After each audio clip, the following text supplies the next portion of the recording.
Welcome to the Critical Media Studies Podcast. We're your hosts, Mike Rapici and Barry Falk. Welcome to Critical Media Studies. How are you, Dr. Rapici? Barry, I'm good. Happy to be in one piece. How are you?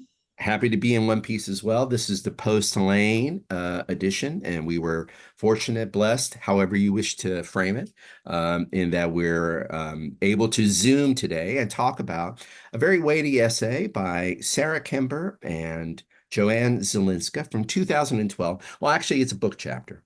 The book chapter we're talking about is the first chapter, Mediation and the Vitality of Media. And let me give that information again. Sarah Kember, Joanne Zylinska. This chapter is taken from their 2012 book, Life After New Media, Mediation as a Vital Process, vital in the sense of not just important, Dr. Michael, but as aligned with life processes. And this is a weighty, I think this is a substantive piece. Let me come clean at the beginning. One of the reasons why I wanted to talk about this somewhat older piece is I feel that in 2012, Kember and Zylinska, for longtime listeners of the podcast, you're going to hear it immediately. Kember and Zylinska are presenting in Mediation and Vitality of Media, presenting a kind of overview of the history of media. And when I first read this essay recently, just this past summer, I thought the path they hew, the path they take, their particular coordinates, the coordinates that matter to them in terms of media history, is something that's very close to the path that Michael and I have stumbled upon. Not so much taken, but maybe stumbled upon. This is our place in the clearing, that we clear it out in media history. And so there are a lot of interesting touchstones. So I thought, and aren't we approaching our 75th episode or something like this? Something like that. We are. We thought this would be a good time to move forward, but also take stock, because you're going to hear a lot of familiar themes. We're going to revisit some familiar themes of the podcast in this episode by working through Kember and Zylinska's revisionist history of media studies. And we're going to do this in two parts. Now, this first part, basically half of the chapter, is taken with a discussion of Kember and Zylinska present their view of the field and also of an impasse in the field that they want to use strange foreign names like Bernard Stiegler and Marshall McLuhan to overcome. I'm joking. These are the heroes of the podcast. So that's one of the reasons why we were sort of attracted to this essay. So we're ready to start. Let me just give a quick summary here of the portion of the essay that we're talking about. We'll be talking about the second portion of the chapter in the next episode. In this first portion, devoted to a discussion of false problems and false divisions, Kember and Zylinska give a history of media history and imply that we need to take another step in order to rightly consider the relation between media and humans. And in fact, foregrounding the human relationship with technology and foregrounding the Heideggerian question of technology is kind of how they hope to solve, not kind of, exactly how they hope to solve the impasse. So that's kind of where we're going. We'll try and work through the essay for the remainder of this episode, and we'll have one more episode that talks about the conclusion of the essay chapter. Anything you want to add to that, or no? I think that's a good overview of what we're doing here. The thing that I also find interesting, well, actually, I do. I have one thing I want to say. Please. Just about the timeliness of this. I think, it's interesting that this comes out in 2012, which is right about the time that new materialism is really gaining its legs. And so I think that this is an interest. I think that's the timing on this is not so much older, and I don't look at the age as being problematic. I think that this is really just in line with, Or the new materialist moment. yeah, with the new way of thinking, which is why suddenly we can now talk about um, technology and non-human actors as Yeah, absolutely. being Absolutely. agentive and influential in networked relations with what we think of predominantly as the human subject. And I think that's really, as I went through this, and again, this is where my background is, but I think that that's what, to me, that's what's interesting about this is, again, an attempt to disrupt the human-centered subject in our uh, relations with technologies. Well, you are quite right, and that's quite an important point. So I'm glad you added that. Let's add another thing to it and this is my expectation for Dr. Rapici. Along with new materialism, yes, they're writing at basically the new materialist moment, the Jane Bennett moment, Mm-hmm. the Rosa Braidotti moment. But they're also writing during the actor network theory moment. Exactly. Which is, and there is, of course, this kind of synergy between the new materialism and Actor network theory. actor network theory. I'm hoping that Dr. Rapici from time to time will sort of mention that and sort of bring that in because it's one of the curious things that we noted when we met to talk about the essay before the taping. Michael, we noticed that while Bergson is mentioned, Henri Bergson, the French philosopher Henri Bergson is mentioned. The French philosophers Deleuze and Guattari are mentioned. Bruno Latour is not. And there isn't a sense of an actor network theory. And I don't even know if new materialism is tagged as a concept. They seem to be working with these ideas, and some of the thinkers, and invoking some of the thinkers, Bergson, etc. But they're not very explicit in their references, and I'm not quite sure why. It may just be a matter of time and exposure to these texts, so. Yeah, they're there. And I think The ideas are definitely there, so we can recognize these ideas, and we'll probably bring them out in our yeah. discussion. Uh, Anything else you want to add, or No, no, shall no. I we think go we're good. into I thought that was just in terms of noting the timing of this is the all. timing of this? Yes, exactly. Okay, so let's proceed, shall we? So we're looking at a passage on page 3, where one of the things they introduce in the beginning of the essay, and and is a major concern of I'm calling it an essay. We're treating it like an essay, but it's basically a standalone chapter in the book. So forgive my nomenclature, but if I fall into that, don't get confused, dear listener. I'm talking about a chapter from their book, Kember and Zylinska's book, Life After New Media, Mediation as Vital Process. Okay.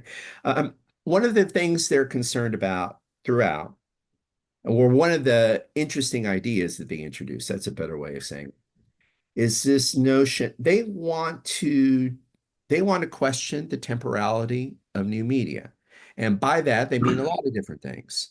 Or they want to get the field and everybody who thinks about media to think about time in media in a different way. Okay, so what does that mean? Well, one of the things it means is that what they identified in media history, Kember and Zylinska identified in media history thus far, they identified a tendency to think about older media and newer media in a very specific way, primarily through the logic of replacement or succession.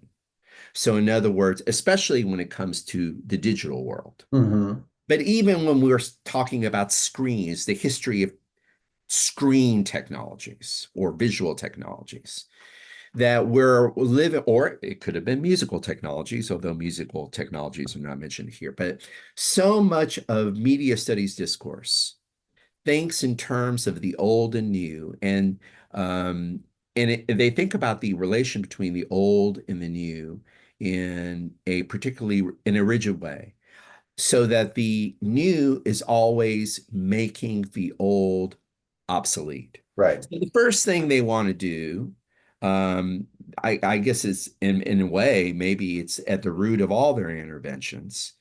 They want us to think about the procession of media in a different way. Not necessarily, for example, as a procession. A lot of our metaphors, they feel procession, replacement, succession. There's an implied in all those metaphors is this idea that we're getting better and better just by building new stuff. And they really want to challenge that. Yeah, I think that, and you can check me if this is wrong here, but what they're trying to do, I think, is get us away from this evolutionary Oh, absolutely. ordering of technology Absolutely. and Yeah. flatten it in a way.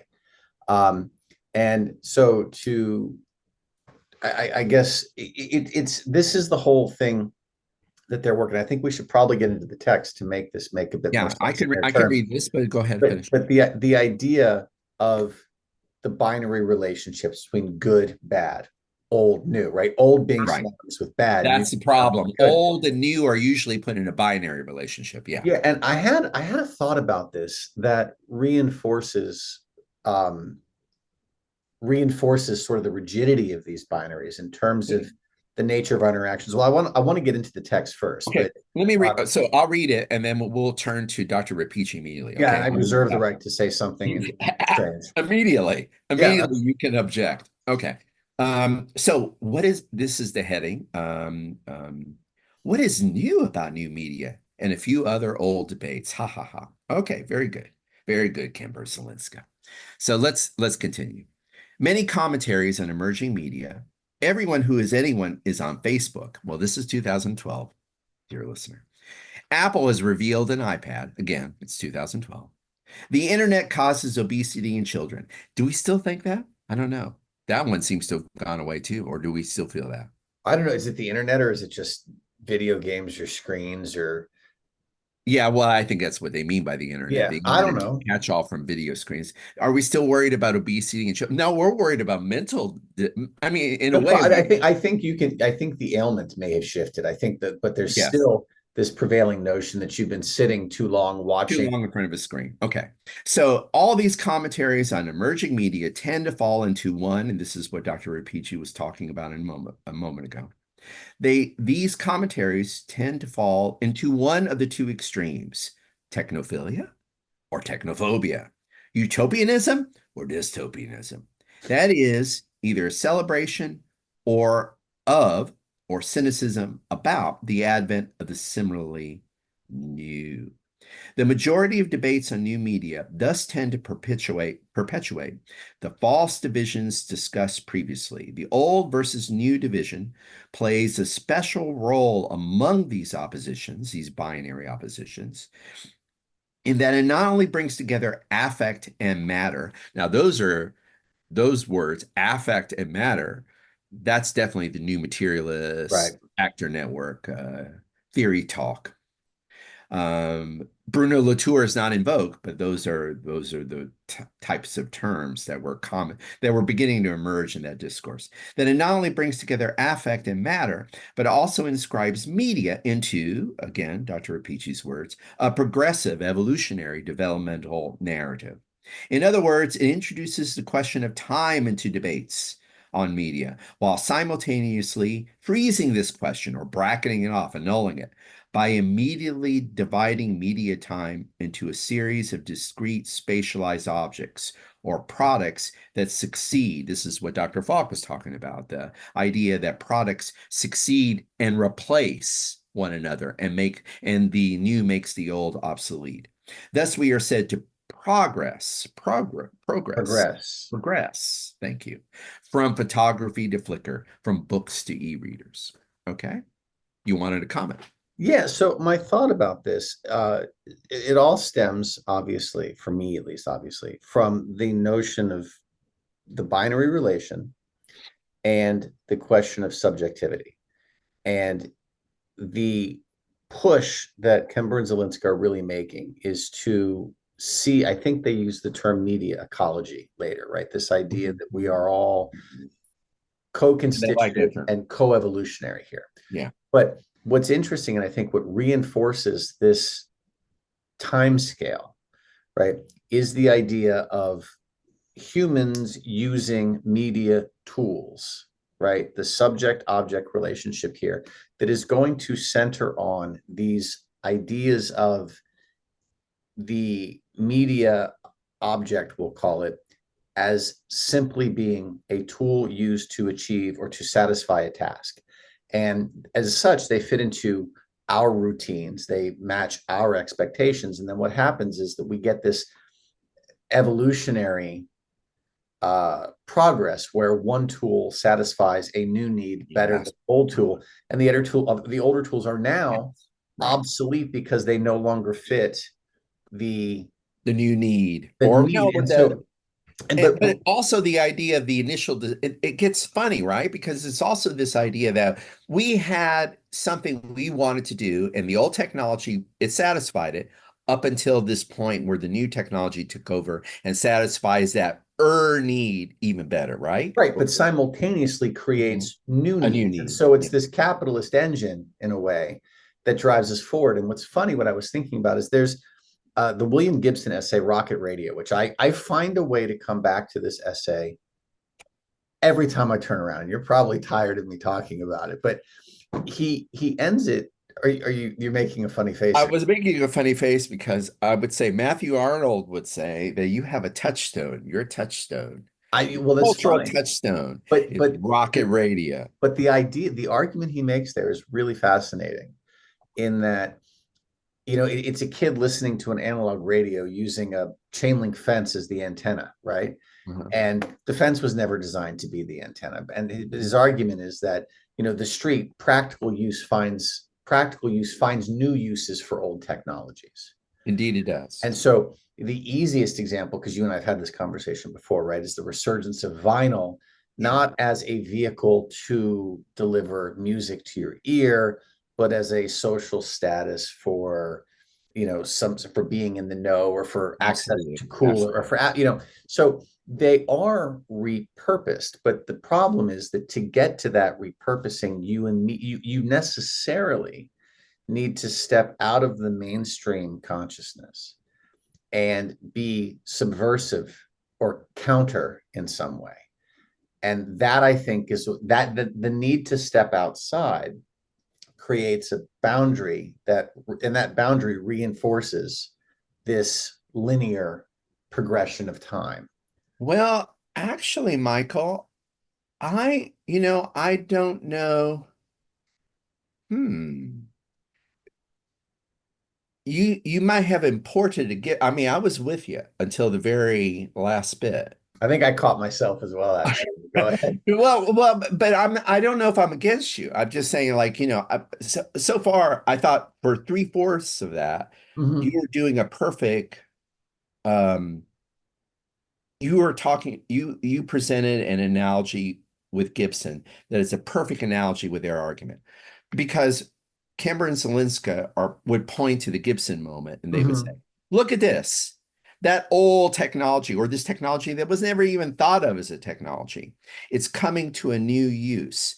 Look, the categories of old and new, they're very complicated. How do they can't be used, you can't map them out onto this particular instance. So I was thinking that for most of your story, most of the Gibson story, it's exactly what Kember and Zylinska are saying. Right. But this isn't so much a question for you as a question for Gibson. And we'll just do a quick digression on this. I'll answer for him. Don't worry. Yeah, and you will answer for William. Yeah. We'll answer for your friend William. He's your touchstone. Oh, Bill.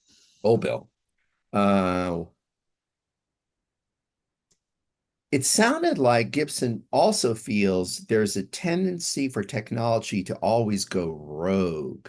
That humans always want to use technology to go rogue. Now, I'm sympathetic to that. But I don't know if I want to say that's a generally applicable, generally true. Whereas I think the first part of what we were talking about, that it's kind of, it's conceptually incorrect, it's conceptually squishy, something problematic about saying, there's old media, there's new media. Yeah, I mean, that sounds to me as like philosophically That's a philosophical argument. I don't know if I agree with the rogue thing. I don't think it's that the technology goes rogue. I think Or what that humans happens, use technology to go rogue. I think Always implicitly. old technology goes dormant, right? It Okay. just goes by the side. And I think that in picking up and repurposing old technologies, right, Hmm. that we're doing a couple of different things here. And so on one hand, that is in the way that I think you mean it, it is an aspect of going rogue because now I'm using a tool in a manner that is not consistent with It its was, yes. original Right. consideration. Yeah, right. The other thing that's happening, though, and this I think will get us into this question of remediation and sort of talking about how we can break down the old new tension here And avoid the binary. and avoid the binary is that when we are able to repurpose, to use a term from our dear friend Bruno Latour, right? When he talks about networks, he talks about, and this is not in the essay or in the chapter, excuse me, but he talks about black boxes, Mhm. right? And that a network essentially functions as a black box in the sense that it just happens. The network just enables certain things to happen Mhm. and that we take them for granted.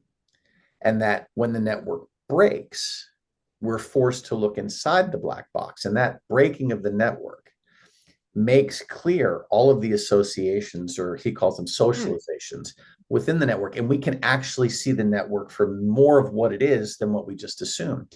And so Mhm. maybe a way of looking at this is that when a technology goes rogue, as we've called it, what we're really doing is we're breaking expectations, and that forces a reconsideration of the way that we actually engage with these technologies Right, and the right. various roles that they are able to play, which, and I know that you in the past and several other people have argued that one of the problems with new materialism is that it gets a little hokey almost feeling, right, that we're going to grant agency to objects, but at the same time, instead of saying that it's agentive, these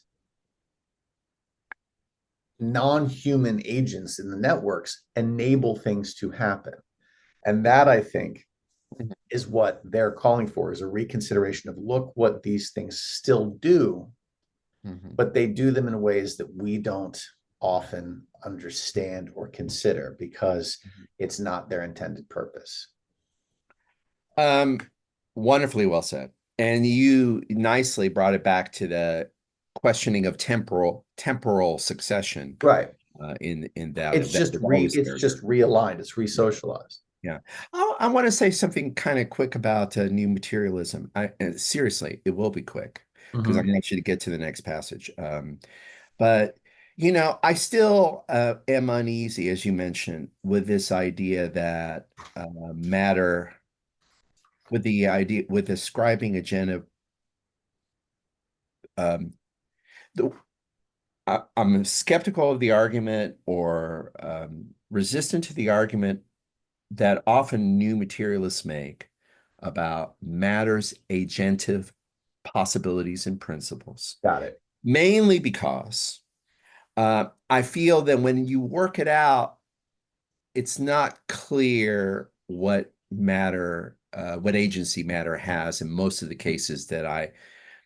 textbook examples that new materialists give. That said, I want to give new materialism its due, and this is a good place to do it. And your example kind of reminds me of that.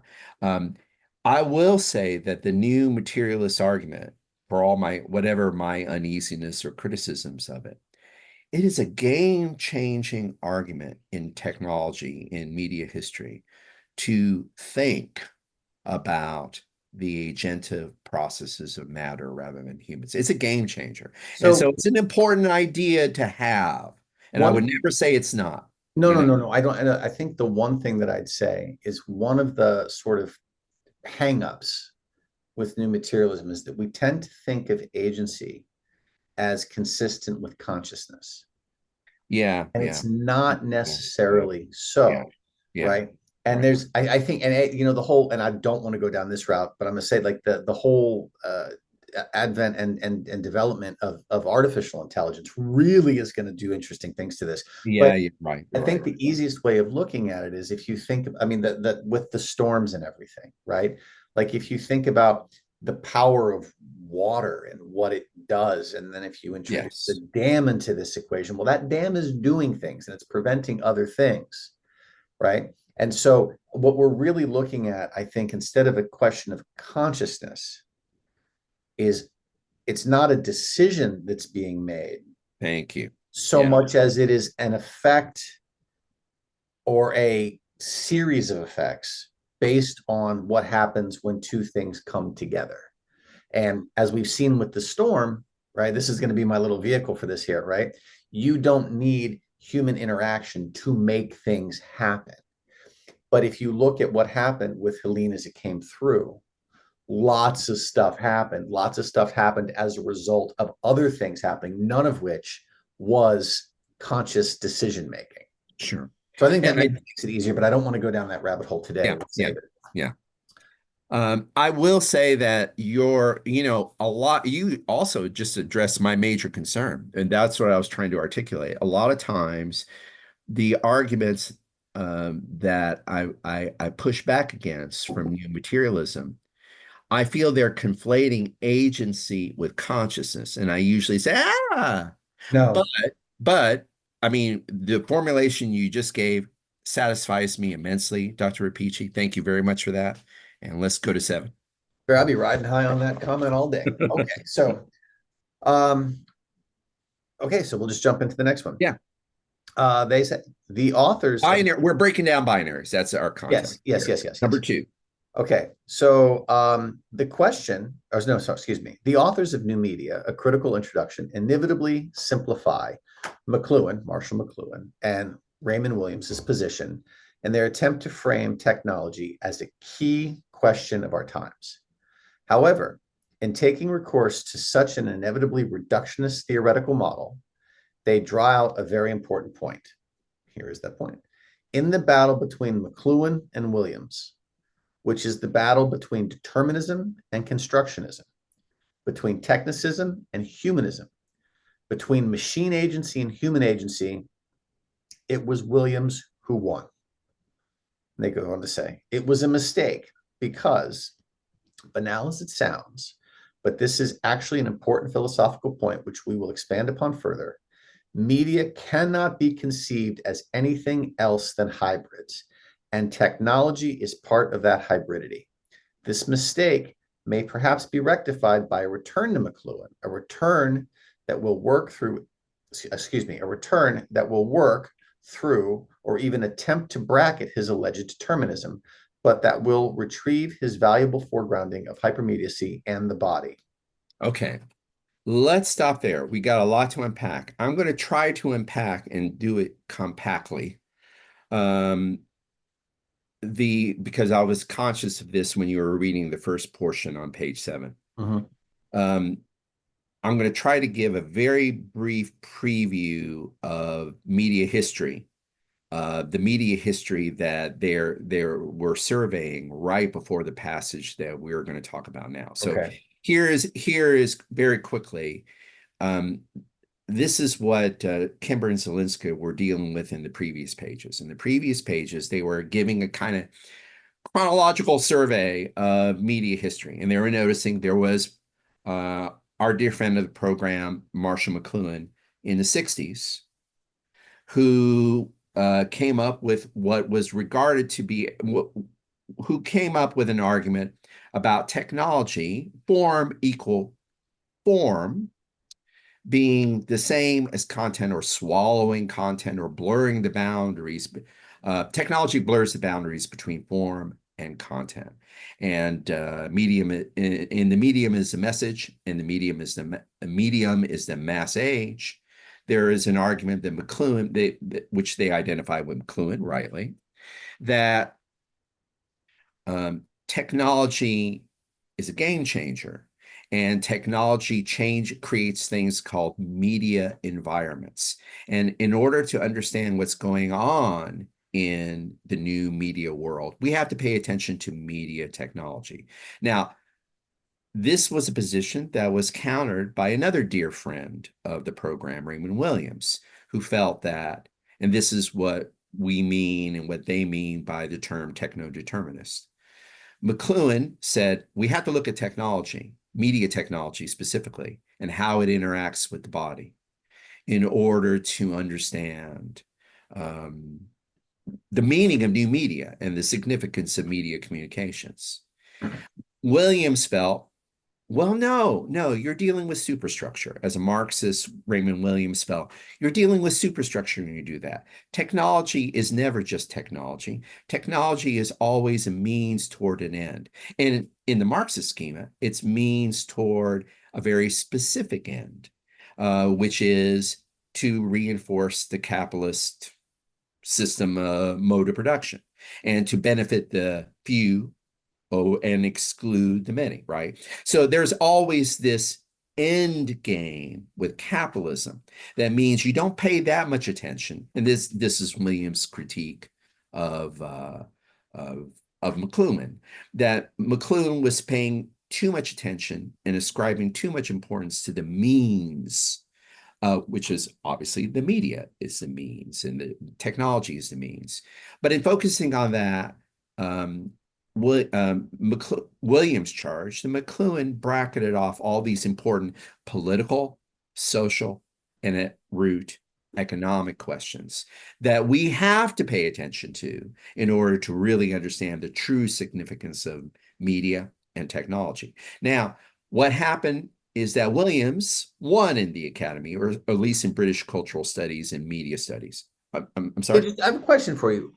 In terms of winning or losing, we're really talking about Williams's arguments were the ones that were chosen over McLuhan's arguments. Is it that's my question here. And so when we say he won, are we saying that he won because it's easier to see technology as a mere tool, as opposed to McLuhan arguing, hey, wait, your technology shapes your technology. Yeah, right. To harken back to what we're saying, your technology has agency, right? Is it that McLuhan, what do we mean when we say he won? What we mean to say, well, that's a great question, and it's worth a couple different episodes, but I think, well, let's do a short one, a short answer here. And the short answer here has to do, the longer answer would take us into university discourses and critical certainly. Discourse, and let me do you want to clarify the addendum to this, right? Yeah. Because further along, Kember and Zylinska argue that while Williams won, whatever that means, he won primarily in certain academic circles of British thought. It wasn't as if his version just pushed McLuhan off the table. This just occurred to me as we were talking. Like, what do we mean by he won? Because I think that's going to determine. Well, I think we can be as specific as you reminded me that Kember and Zylinska are. We are talking about winning and losing within an academic tradition. But remember, one of the things that McLuhan is doing in the 60s, and it's late, is that he's inventing communications departments. He's inventing them. I mean, he's one of the inventors. There are some prototypes in the 40s and 50s in America, but McLuhan was doing something radically new or innovational with his Toronto centers for communication studies. And he's addressed Vision 65 is at the first communications conference. What is looked at now is one of the first communication. So we are talking about so that Williams and McLuhan are both academic. They're stakeholders within the academy, within the university. And I think the wins and losses are within the academy. So, I mean, that's a quick answer.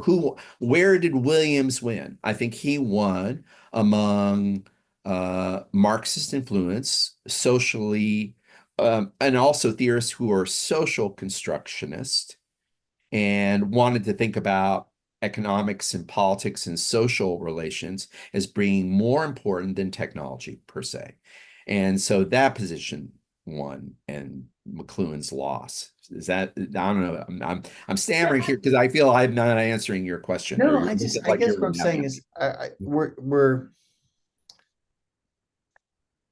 I think that's fine for now. I'm just trying to figure out, when we talk about winning and losing, are we talking about these as, because my understanding is that we're talking about sort of the dominant thought that directs what the academy will accept and what will it not, or what will it privilege and what will it sort of push to the side. We are saying that. So what is your issue? No, I just want that. That is exactly what okay. we're saying. That's exactly what we're saying. We're saying who was winning the game in the academy. Who gets the dominant theory? Thought? Who has a dominant theory? Okay. And what happens is that McLuhan was looked at as kind of clumsy and untheoretical, right? Unsophisticated, which isn't a problem in the public sphere, but it is a problem in academic circles, right? So, and does that distinction, because he is a public figure, indeed, and that got used against him, right? But so now we're talking about little social history as opposed to academic history here, right? But so the thing that, but is that the same thing that keeps McLuhan, because he doesn't go away?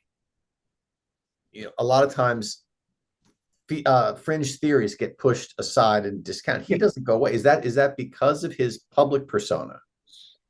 Well, I would say that I don't know if I have an answer to that. I think that that's a complex social history about, well, why doesn't he go away? I mean, I'm tempted to do the historicist humanist answer to that and say that for the humanists, no idea is necessarily dead and buried.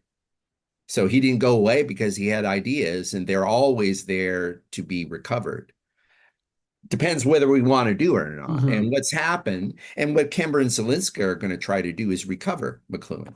Mm-hmm. And remember, 2012, 2024, in a way, they've won, and other people have won. I mean, I think Kember and Zylinska are speaking for, there is more, we just talked about a 2020 academic study in art history that took McLuhan very seriously. So the tide has turned.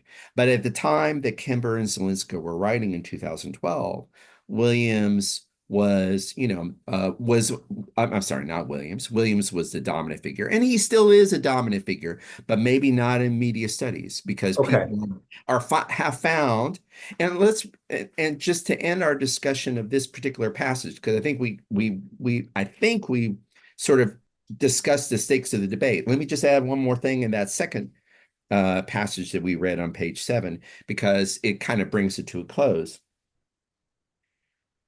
Kember and Zylinska don't want to bring back McLuhan and say, they want to break down the binary. So their problem with the Williams-McLuhan debate is not Raymond Williams, and it's not Marshall McLuhan. It's the binary. And so they want to bring back McLuhan, but the sentence you read, it's a particular kind of McLuhan. They admit they're uncomfortable, at least, with his alleged determinism. Well, that's interesting phrasing, actually, because that sounds, and I think I would agree with him, that the determinism in McLuhan is somewhat overstated. Right. I kind of feel that way. But let's say that they didn't use the word alleged. They just said bracketing off his determinism. That would still, their argument would still be cogent, because they're not saying we want to return to McLuhan and stomp out all Raymond Williams from the academy. What they want to just rehabilitate another idea. And then this gets to your question about, well, what happened to McLuhan? Well, nothing happens to McLuhan. Ideas always get marginalized, and sometimes they're taken up, and sometimes they're discarded, and sometimes they're lost forever. But the whole business of the humanities is to go looking for ideas, and sometimes people will find an older idea and say, "Holy boys, we need to be thinking about this at this particular moment." That's how humanities work. So what they're finding is not McLuhan, but they're finding this idea of a media ecology in McLuhan that they prefer to Williams' social determinism. And what's the media ecology? This idea that technology is the most important thing? Not so much. But the idea that technology and the body form a, to use their word, hybrid, and that technology is part of that hybridity. I'm reading from them. That's the passage you read. That's what they like. Okay. They're introducing a binary and they're targeting the binary, and this is how they overcome it. Not by saying McLuhan, but this is an important point. They don't want to say, well, Williams, he effed us up for many years now. I hate Raymond Williams. I have to burn his many books. But it's far from it. They're just saying, I like this bit of McLuhan. Huh? It's fascinating because it takes us back to where we started with the linear path of these things, right? Their argument essentially is that we need to resuscitate the dialogue between them as opposed to privileging one or the other. And that's beautiful. Yeah. Right. Okay. That's well done. Again, I'm going to get fuzzy and humanist on you because I was thinking that's what humanities do. The humanities say, oh, this debate that you thought was over and this one person won. Maybe they didn't. I mean, I like that. Of course, that's why everybody hates the humanities. That's why we don't get money. I have to admit, I love that part of it. What we do, we say, hey, we thought that debate was settled. It wasn't settled. Ooh. Yeah. Okay, so the argument here then is really that to the detriment of this discussion, Williams won. And it's not the detriment of the media. What is the discussion? The discussion around the media, how we view media. Oh yeah. And it's not that it's not detrimental because McLuhan lost and Williams won. It's problematic because we are searching for these binary positions as opposed to we're inhabiting a binary position. We're inhabiting one part of the binary with Williams. Right. And saying it's all socially constructed. Let's not pay attention to technology. Let's not pay attention to hybrids because we don't need to. I want to know where the money is. Who is buying this? It's a powerful argument when I put it that way. And, I would dare say, Dr. Rapici, I want to go back to when did we begin this episode? Maybe last week or whatever we began the episode. But at the very beginning of the episode, you were noting the ways in which technological production creates new needs, and these needs could be marketed and commodified. We need Raymond Williams. We can't go to that. We can't use Marshall McLuhan to come up with that argument. We have to go to Raymond Williams to make that argument. So we're not saying, this is just another way of saying, we're not saying Raymond Williams, we want to kill him. He's already dead. We want Marshall McLuhan, we want to kill him. He's already dead too. That this is not the point. The point is we're finding a third way in between McLuhan, quote unquote, and Williams, quote unquote. Right. Trying to occupy. Shall we talk about remediation? I think we need to. Okay, that's me, right? Am I going to read this passage? I think you can, or I can. I'll try it. And I'm wondering if I'm doing the right thing. I think I'm doing the right thing. And correct me if I'm reading the wrong passage, but I think I have it marked correctly.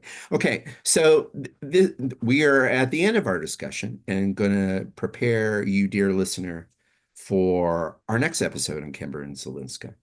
And we're talking about one of the terms. So our final thread here is remediation. Now, remediation, which I guess starting in 2000, in the teens of the new century, following a book by Bolter and Grusin and their theory of remediation. Remediation is one of the concepts that Kember and Zylinska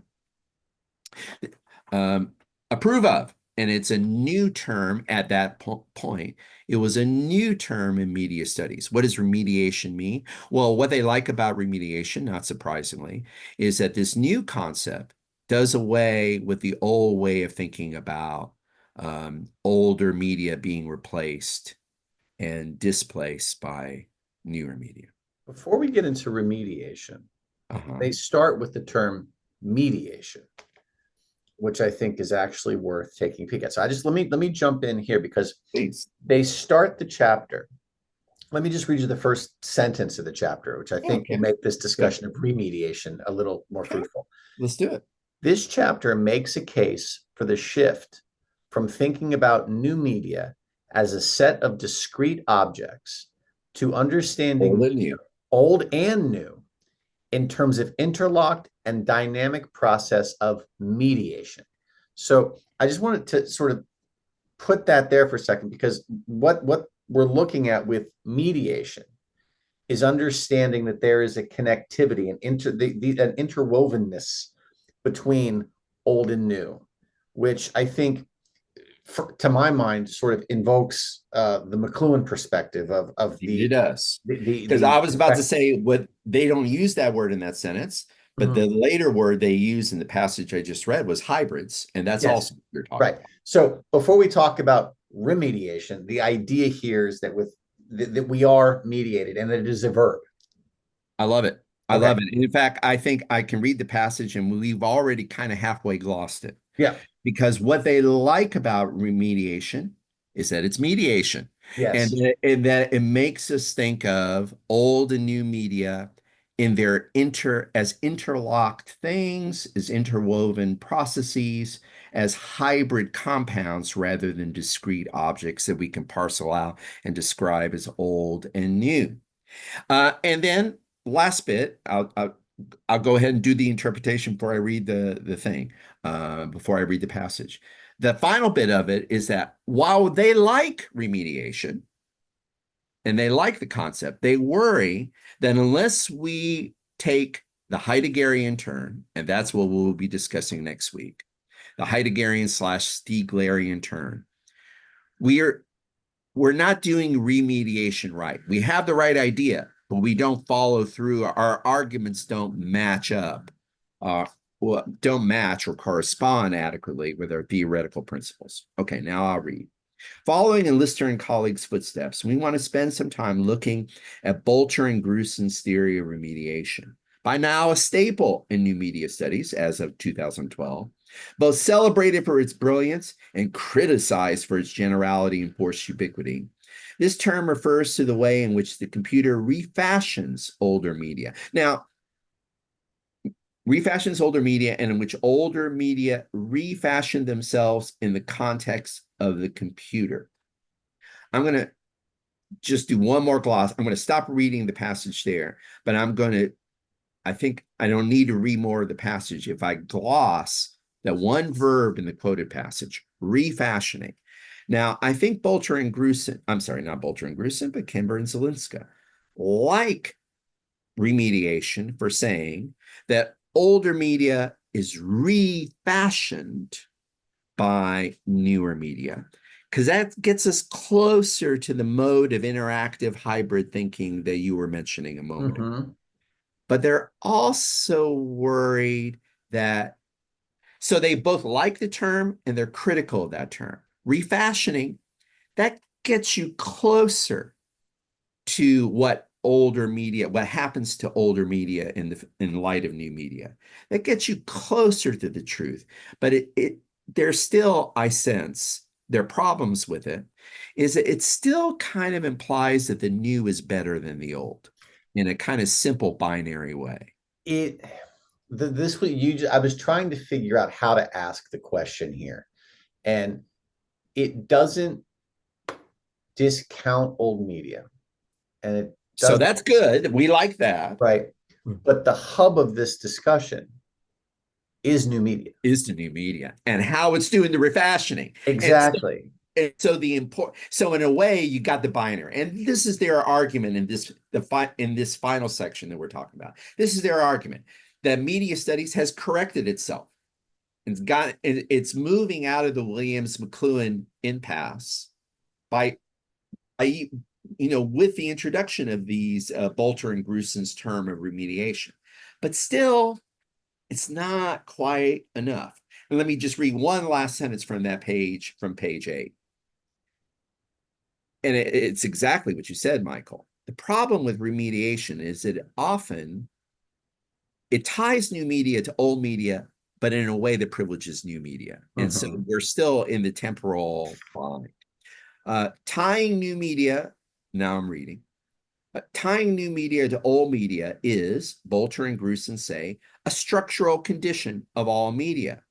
More than that, though, by incorporating a concept of hypermediacy, remediation requires that we consider one medium and its history in relation to other media and their histories. Okay, they like that. They like that. Right. Let me get to page. So I think the final thing, well, maybe we can stop there. No, we can't stop there. We need to go to 9. Basically, on page 9, they say it's still not enough. So here, I think Go ahead and read the passage. Yes, they say what Bolter and Grusin's concept does then is open up the possibility of a non-humanist reading of media as a dynamic, complex, and interwoven process beyond the singular control of the human, even if the authors themselves, as we will show later in this chapter, do not fully follow the consequences of this realization. This is basically what they're trying to do. Right. Is decenter right. subjectivity and say that older media right. have been in when paired when viewed through our contemporary perspective, we can look and compare them with the computer, right? We can see them as still being productive and doing things. The problem with this, though, is that as we had said earlier, it still seems to imply a privileged position. I'm not going to say essential. And the human centered thing. And I mean, you just read and explained what the problem with it is that it's not just that it's privileging new media, it's privileging human intentions about new media. And so it's still human centric. We're still in the binary. Now, is that just because this is a human interpretation of things? Of course. So we're going to try and get away from we're trying to get away from a humanist perspective. But well, I mean, that's what they're saying remediation is. Right. They're saying remediation is trying to get away from the humanist perspective and looking at media and how they interact, right? Yeah. You can see how this also would be in line with a more McLuhanist reading of media, right? Because you're looking at how the media interact, and you're not talking about the politics or economics or anything else. You're looking at how the media interact. So they like a lot of remediation, but they feel that unless you take, like I said, and then we're going to talk about this in the next episode, unless you take the next turn and think about the human technological hybrid in a very particular way, that you're probably going to end up reinstating and restating the old binary. Yeah, and that's where I was going to go with this. I think it's fascinating, and I like the setup for this, but the problem that I'm concerned with here is that when we look at these relationships and these interactions of old and new, and even if we can flatten time a bit and say, look how these relationships work, it's very seductive to apply the impact of these relationships to human concerns. And so I think that, and this is where I think Heidegger is going to become an interesting wrench to throw in here. So and Stiegler yeah, very much. And actually the part of the Stiegler, which I don't know if we talked about as much, which is the anthropological Stiegler. The Stiegler who's interested in, who basically makes the claim that one of the reasons why we can't talk about humans and technologies as separate categories or talk about human causality is that we wouldn't have a notion of the human in the first place if it weren't for technology. That's his big argument. Is like, how can you talk about the human as this agent when you wouldn't have had the human ever? Mm-hmm. You wouldn't have had hominids right. In the same way if you didn't have tools. Right. And I think technologies. And that's the argument we're trying to set up here. Yeah. What that's going to require is a fairly broad conception of technology that predates the digital quite a bit.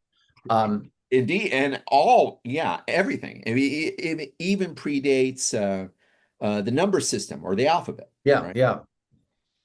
Well, we're going to have a good time next time. Yeah, it'll be fun. This one was, I don't know, this was hard, but next time it's going to be a cakewalk. Oh, so easy, Barry. Well, I hope it was easy to listen to. And Barry, thank you. This was fun. Thank you. It was fun, Michael. And so we talked about, just to sum up and to set up, we talked about a chapter, mediation and the vitality of media, this episode, from Life After New Media. Mediation is a Vital Process by Sarah Kember and Joanna Zylinska, 2012. We talked about the first half of the essay and worked through their critique of media studies. And we're going to talk a lot about solutions to the problems, further discuss solutions to the problems of binary thinking in media studies in the next episode. Well done, sir. I'll talk to you soon. Talk to you soon. Thanks for listening to the Critical Media Studies podcast. To find out more about the show, check out our webpage at criticalmediastudiespodcast.com.